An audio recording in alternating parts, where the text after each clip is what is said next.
como ya lo mencioné, las actividades del narcotráfico que también generan deforestación, pero principalmente la minería ilegal y los cultivos agroindustriales que no se realizan con la debida certificación ambiental. En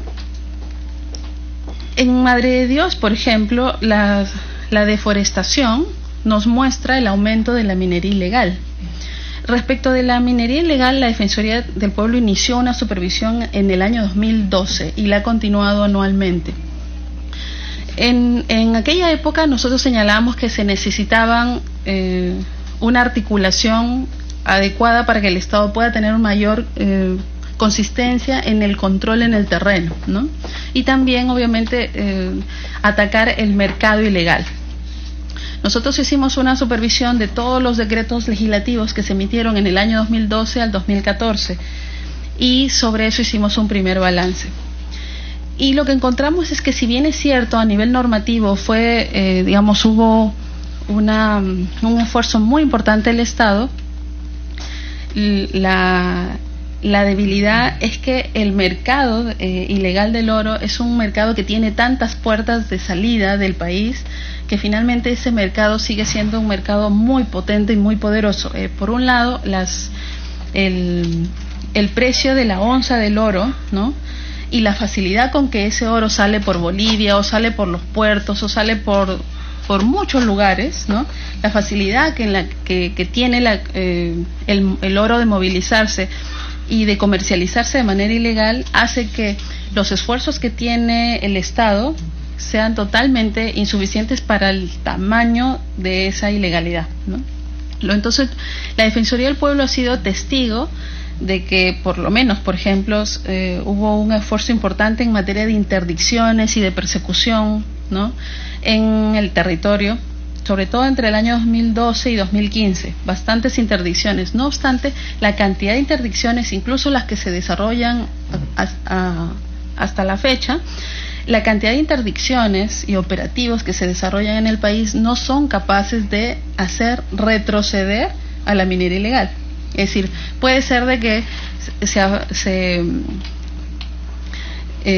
desde luego aquel operador que está interviniendo en una determinada zona del país, lo neutraliza en unos días, ¿no?, o hasta semanas, podríamos decir, pero en verdad el tamaño de la cantidad de operadores que hay, de las inversiones que tienen las mafias ilegales, ¿no?, hacen que estos se puedan recuperar con mucha facilidad y con una rapidez tal que la cantidad de operativos que se han desarrollado no han servido para frenar el crecimiento de la minería ilegal.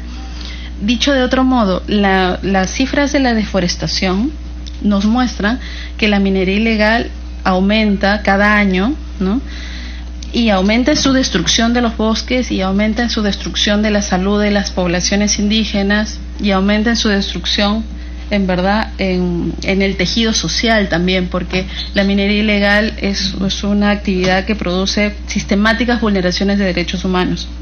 El año pasado, por ejemplo, en La Pampa, ya se han detectado fosas comunes, es decir, el nivel de gravedad. La Pampa es la zona del país más insegura. ¿Dónde queda? Queda en Madre de Dios. Respecto de La Pampa, es la zona más insegura del país porque ahí la minería ilegal ha tomado el área de tal manera que es una zona donde incluso se han encontrado fosas comunes. Por eso es que la Defensoría del Pueblo le ha planteado al Poder Ejecutivo que en La Pampa tiene que haber una intervención excepcional y especial. Porque definitivamente es la zona más álgida de todo Madre de Dios. Es preciso decir que, a pesar de que, si bien es cierto, el Poder Ejecutivo ha aumentado su presupuesto para impulsar los procesos de formalización minera, ¿no?, y eso está bien, y también es cierto de que el gobierno ha seguido implementando operativos, el Ministerio Público, la Policía Nacional han seguido implementando operativos, no obstante, la minería ilegal no es una actividad que haya disminuido. Y entonces ahí lo que lo que es en verdad cuestionable para la Defensoría del Pueblo es que el Perú esté perdiendo una batalla contra la minería ilegal, ¿no? Porque lo que estamos haciendo no es suficiente para proteger a las personas de la zona, ni tampoco para frenar, por ejemplo, la deforestación, que tiene una incidencia con nuestros compromisos internacionales y además con nuestro compromiso con las futuras generaciones. La Defensoría del Pueblo sobre el tema de minería ilegal ha emitido 2 informes defensoriales. Este es el segundo informe, y en el cual nosotros planteamos de que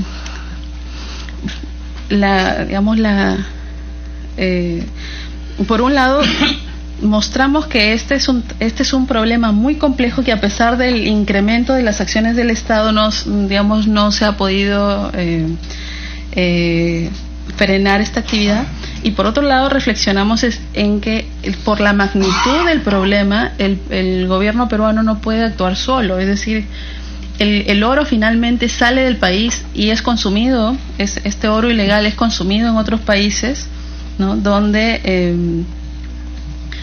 tiene que haber también en la comunidad internacional una mayor responsabilidad por el consumo del oro. Porque realmente el oro es un metal... el oro sale y alguien lo compra. Claro. Como sale la droga y alguien la compra. Así es. Entonces, lo que haga el Perú por sí solo, hay que reconocer desde luego los esfuerzos, el incremento presupuestal, en la creación de instancias en el Estado. Sin embargo, esto es insuficiente, y es probable que con las acciones que se están desarrollando no se derrote este problema. Congresista Montenegro, tiene usted la interrupción. Gracias, presidente. Para preguntarle a nuestra invitada, la señora Alicia Abanto, ¿es realmente crucial, peligroso para el país lo que nos comenta a nivel de la minería ilegal y hacia dónde va el oro? Acá tiene que haber un trabajo articulado, no solamente en el ámbito nacional, donde tiene que estar la policía, la fiscalía, Defensoría del Pueblo, gobierno local, gobierno regional, sino que se tienen que analizar justamente los mercados donde se vende el oro.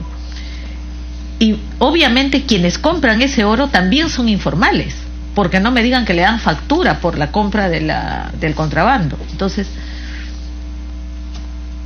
es más, el trabajo prioritario es afuera, para detectar en qué mercado se compra, cómo se está haciendo ese sistema de salida, porque además ese oro tiene que terminar en una joya que después ya está facturada, ¿no? Entonces, hay un sistema como la SUNAT en Perú, que lo deben de tener los otros países, en donde no están detectando cómo y de dónde viene la materia prima, por ponerlo en un caso.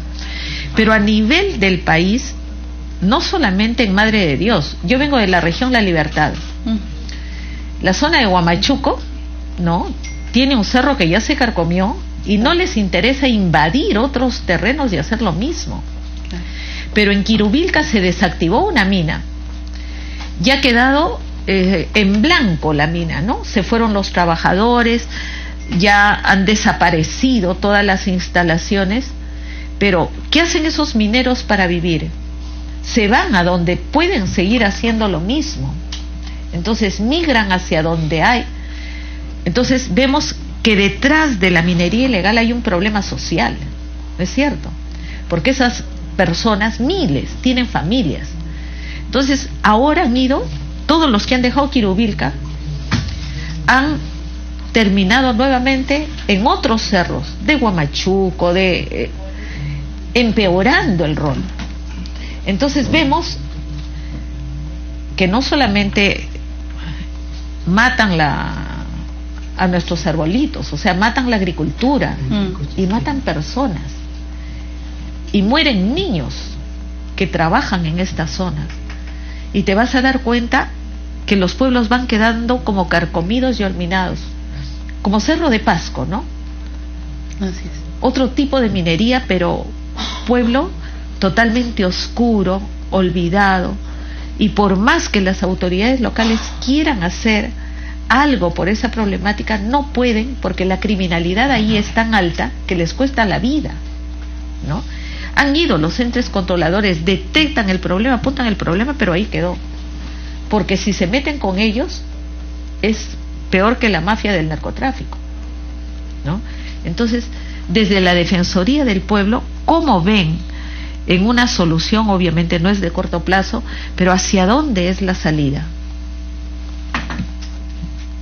Continúe, doctora Amat. Gracias. Por un lado, hay que tener en cuenta que en nuestro país, en el informe que presentó la Defensoría del Pueblo, dio cuenta que todas las regiones estaban afectadas con minería ilegal. No había ninguna que se salvaba. Ahora, desde luego, no en todas las regiones hay minería ilegal vinculada al oro, ¿no? Pero aquella que está vinculada al oro es una minería que es muy complejo combatir por diversos factores, pero entre ellos es que el precio de la onza de oro es un precio que incentiva precisamente que pueda haber una organización ilegal detrás de esto, porque es muy rentable. Entonces, el hecho de que haya una fuerte presencia de mafias del oro detrás de miles de personas que se dedican a esto, porque en verdad quienes financian esta ilegalidad es quienes comercializan, ¿no?, el oro, y en el camino lo blanquean. Entonces, aquí se necesita, por un lado, fortalecer los mecanismos de investigación a nivel nacional y también a nivel internacional, por ejemplo, con otras instancias de investigación, la Interpol, por ejemplo. Se tiene que hacer una mayor persecución a las cadenas de comercialización que blanquean el oro ilegal. Y por eso es que también se requiere un compromiso mucho más fuerte y sostenido, no solo del gobierno peruano, sino también de gobiernos de otros países que son altos consumidores de oro. Entonces, sí es necesario que en nuestro país, digamos, se intensifiquen los operativos, las investigaciones y sobre todo en la comercialización haya investigaciones más profundas, ¿no? No hay que olvidar, por ejemplo, de que está detenido el señor Ferrari, que está vinculado, por ejemplo, está siendo investigado por la comercialización del oro, pero desde luego deben haber muchos más actores, ¿no?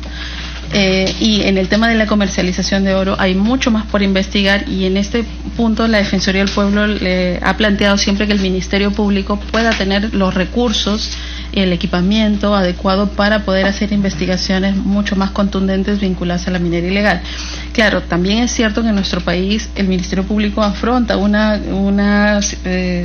digamos, un contexto en el cual hay mucho por investigar en nuestro país, ¿no? Hay mucho trabajo de investigación que le toca al Ministerio Público, y entonces dentro de esa cantidad de aspectos a investigar, que son además investigaciones muy complejas que tiene el Ministerio Público, el tema de la minería ilegal es un aspecto que digamos que también requiere tener su espacio, ¿no?, de investigación. Nosotros reconocemos que el Ministerio Público, por ejemplo, ahora ya cuenta con más fiscales ambientales, incluso tiene un equipo de coordinación de fiscales ambientales, y en eso ha habido una mejora en los últimos 5 años. No obstante, es preciso que el Ministerio Público sea una institución fuerte, con el presupuesto adecuado para poder tener la capacidad de hacer las investigaciones en todos los temas que el país demanda, ¿no? Quisiera también recordar que para frenar la deforestación también es importante dar seguridad jurídica sobre las tierras que usan u ocupan los pueblos indígenas, y este también es un tema que la Defensoría del Pueblo viene trabajando desde hace varios años. Lamentablemente, el gobierno peruano entre el año 2006 y el año 2011 tuvo una etapa prácticamente de muy baja intensidad en el proceso de titulación. Muchos procesos quedaron casi congelados debido a decisiones inadecuadas que se tomaron en esa época. Ya a partir del año 2011 el Ministerio de Agricultura empieza a tener un rol diferente y actualmente ya se tiene incluso una dirección nacional que se encarga de promover la titulación de tierras individuales y colectivas. En el tema de titulación de tierras, por ejemplo, hay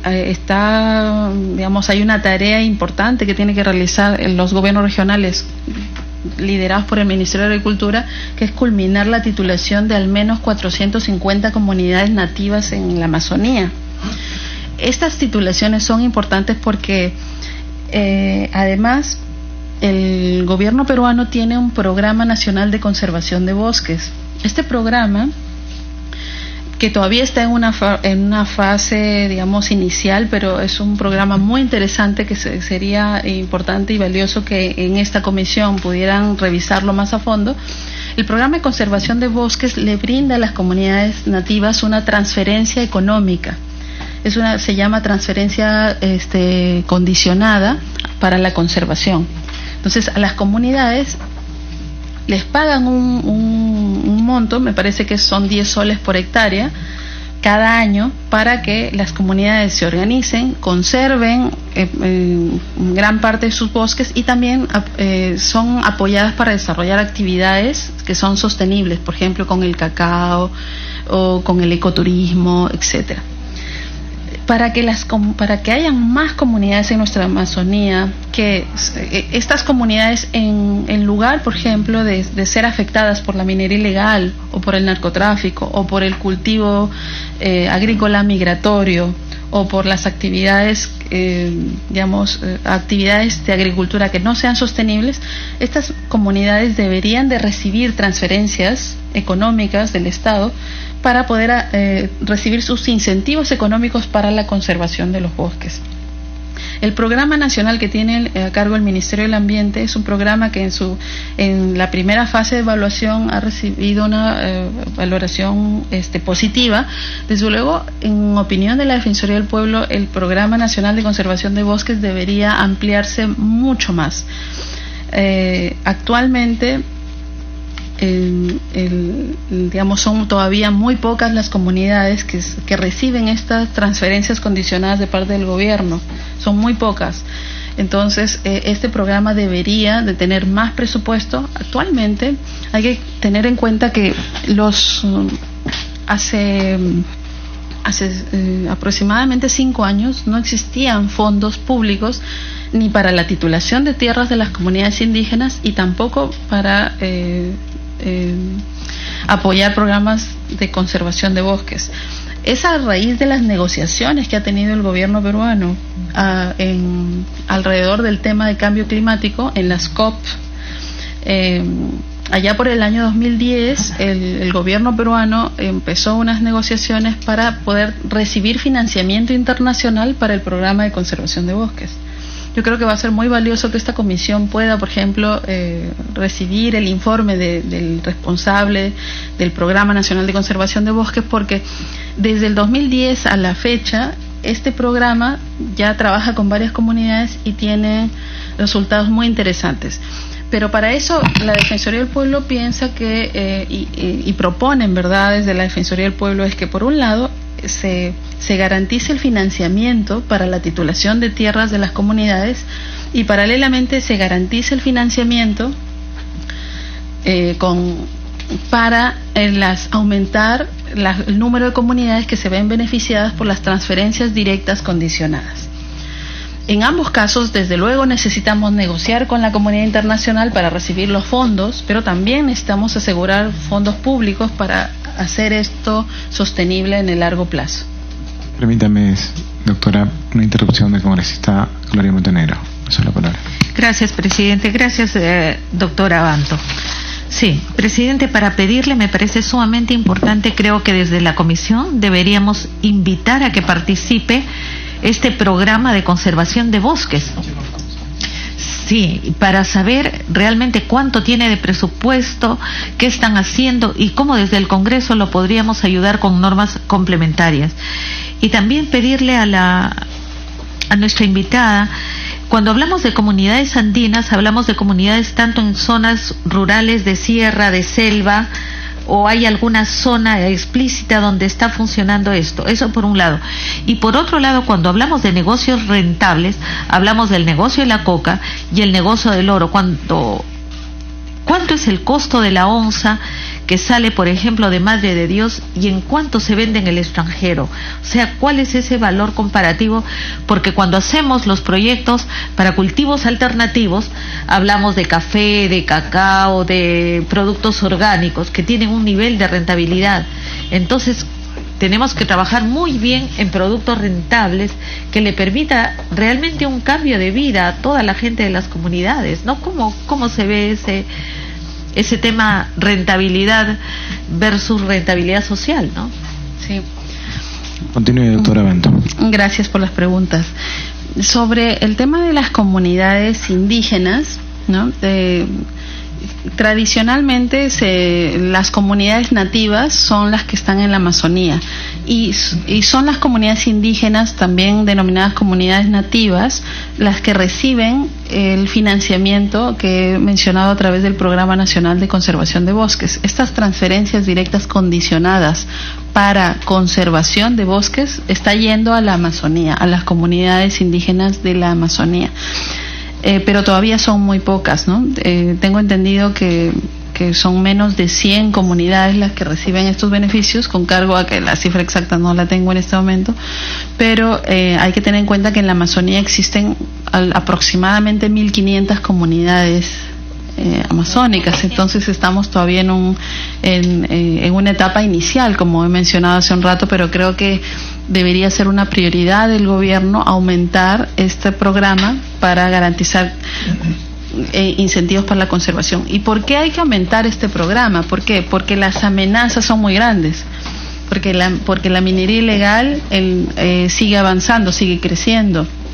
Cada vez la minería ilegal conquista nuevos ríos y eso es terrible. Y también está la constante amenaza del narcotráfico. Y por otro lado también los cultivos agroindustriales. En el mundo, por ejemplo, hay un incremento del consumo de la palma aceitera. Entonces ya hemos tenido nosotros quejas contra empresas que vienen aquí a comprar tierras y se involucran en mecanismos de compra de tierras que también son cuestionables.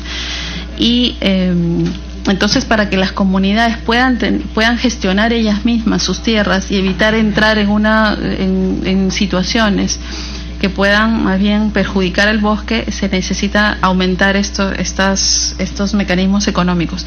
Pero por otro lado, también es necesario que trabajemos con la sociedad, con el consumidor, porque el consumidor tiene que ser más consciente de que cuando consume algo, un cacao sembrado en Selva Central, donde allí se está, digamos, haciendo una contención de que aumente el narcotráfico, y más bien ese cacao está sirviendo como no solo es un cultivo, sino es un beneficio para la sociedad.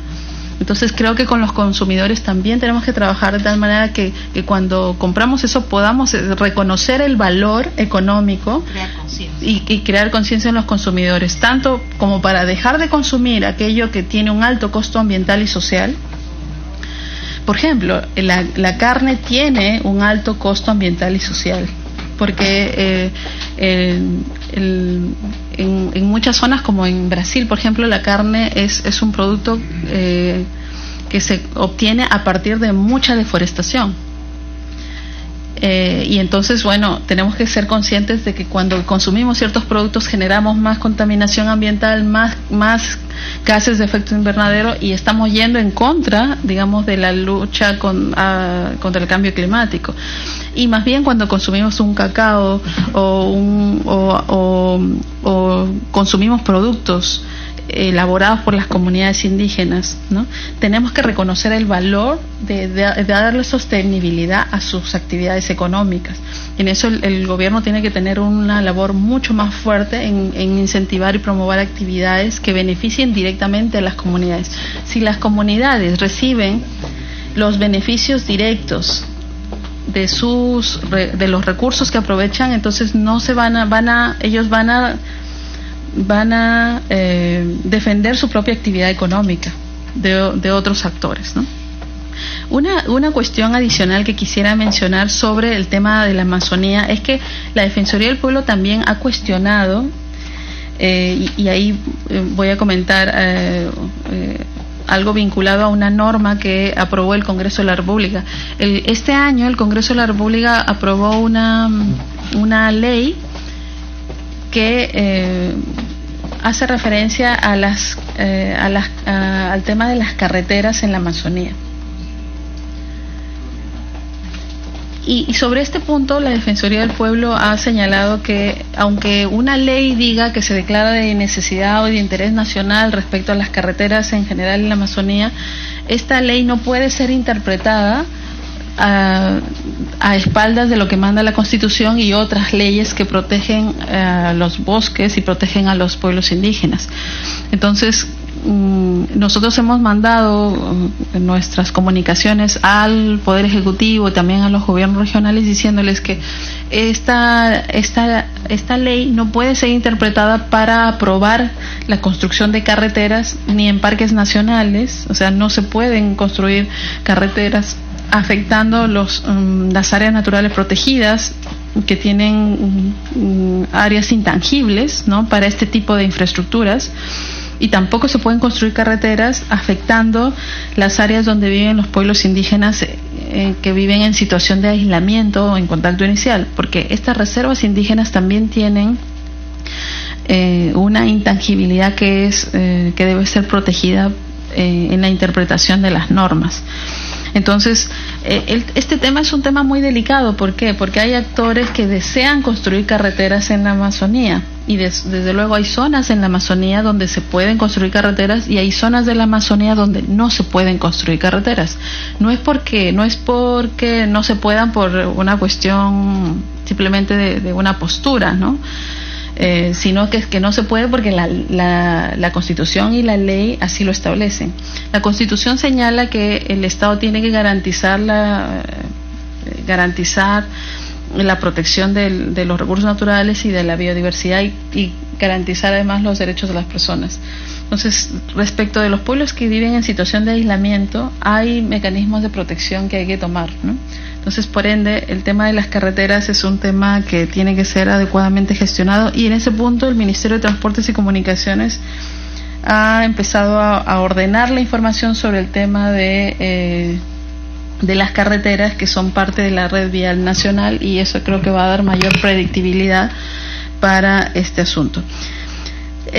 Ahora quisiera informarle rápidamente de lo que estamos haciendo ahora y de lo que pensamos hacer el próximo año, porque hasta ahora he hablado más que todo del pasado, ¿no?, de lo que hemos estado haciendo. Actualmente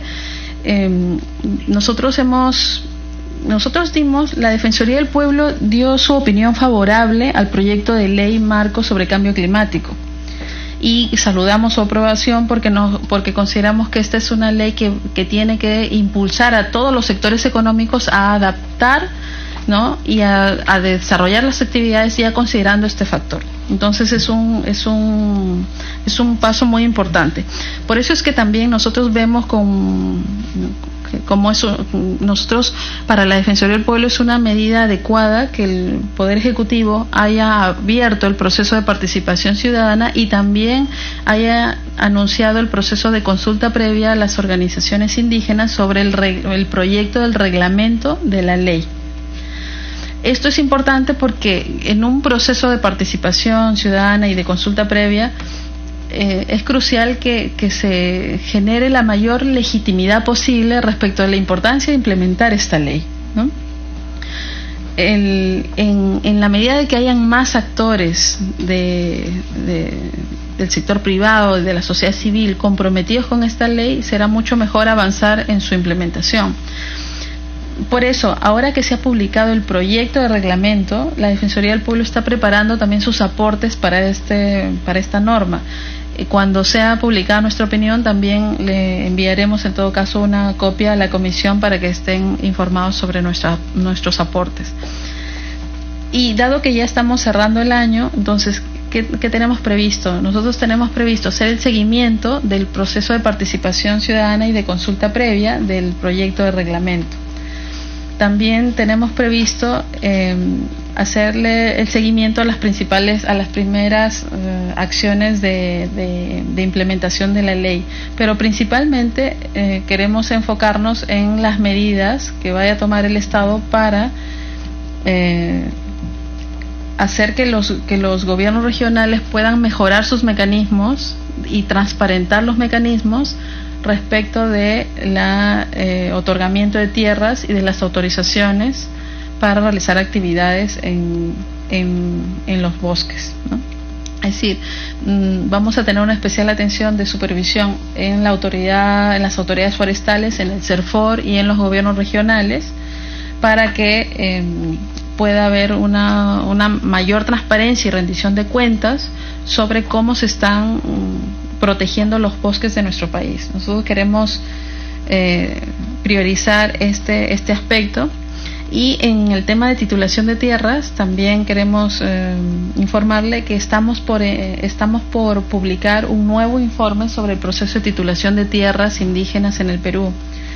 Y aquí lo que estamos encontrando es que, si bien es cierto, ahora el Estado peruano tiene más presupuesto para el proceso de titulación, el procedimiento administrativo sigue siendo muy engorroso.